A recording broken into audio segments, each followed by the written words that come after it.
ลมร้อนของเดือนเมษายนพัดผ่านมาบ่งบอกว่าการเปลี่ยนผันของฤดูกาลได้เริ่มต้นขึ้นภายหลังการอยู่กรรมเผาไฟในไร่ชาวอาขาจะทำพิธีส่งท้ายปีเก่าต้อนรับปีใหม่ซึ่งหมายถึงการดับไปและเกิดใหม่ของชีวิตทุกชีวิตบนโลกนี่คือเรื่องราวการต้อนรับชีวิตใหม่ของคนชนเผ่าบนภูดอยผู้ศรัทธาและเคารพต่อวิถีทางธรรมชาติตามประวัติศาสตร์จากคำบอกเล่าของผู้อาวุโสประเพณีนี้คือจุดเริ่มต้นแห่งการเรียนรู้พิธีกรรมต่างๆและสังคายนาประเพณีอาขาในรอบปี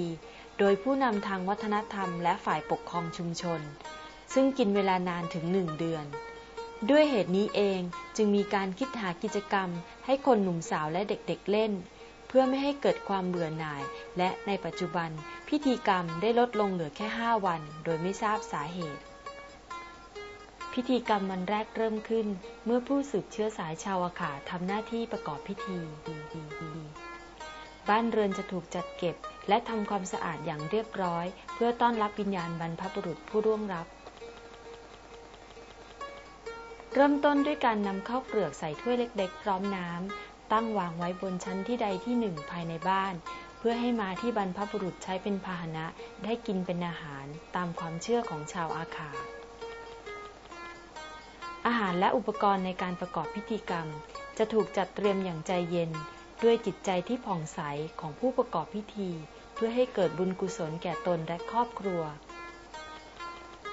ก่อนนึ่งข้าวที่แช่ไว้ด้วยน้ำจากบ่อศักดิ์สิทธิ์จะต้องแบ่งข้าวนั้นออกมาเก็บไว้ส่วนหนึ่งเพื่อนำไปรวมกับข้าวที่จะทำพิธีในวันต่อไปเมื่อเสร็จการเส้นไหว้ผู้ประกอบพิธีจะยกขันโตกลงแล้วกินอาหารเป็นคนแรกจากนั้นก็แบ่งอาหารให้สมาชิกในครอบครัวกินจนครบทุกคนเพื่อความเป็นสิริมงคลตกดึกจะมีพิธีล้างและจัดเก็บอุปกรณ์เส้นไหว้ให้เข้าที่ถือเป็นการจบพิธีกรรมของวันแรก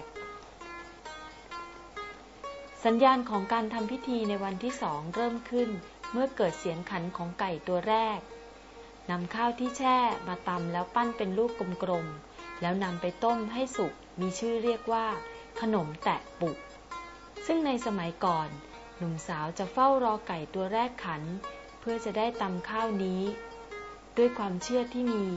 ใครเป็นผู้ตำข้าวเป็นคนแรกจะได้บุญมากและแบ่งขนมที่ต้มเสร็จไปคลุกงาดำจัดเตรียมอาหารสำหรับการเส้นไหว้อีกครั้งด้วยไก่ดำเพศผู้นำสำรับชุดแรกไปเส้นไหว้ผีบรรพบุรุษและอีกชุดหนึ่งนำไปเส้นไหว้เจ้าที่บริเวณหน้าบ้านเครื่องเส้นไหว้ที่ประกอบด้วยไข่ต้มขนมแตะปุถูกยกมาที่ชานระเบียง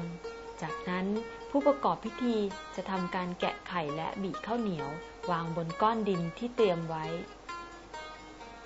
พิธีการต่อมาคือใช้ตอกที่แข็งแรง2 เส้นมาติดขนมแตะปุที่มีงาและไม่มีงาสลับกันเส้นละ9 ลูกนำไปเสียบไว้ตรงทางเข้าบ้านฝ่ายชายและหญิงเพื่อป้องกันไม่ให้สิ่งเลวร้ายเข้ามาตามความเชื่อแบบเดิมต่อจากนั้นจะมีการนำไข่มาย้อมเปลือกให้แดงด้วยต้นยาอูเนเนเพื่อให้มีสีสันสวยงามให้เด็กๆอยากถือและอยากนำใส่ตะกร้าสะพายไปอวดเพื่อนๆเมื่อหิวก็สามารถแกะกินได้นอกจากนั้นหากมีแขกหรือญาติพี่น้องมาเยี่ยมเยียน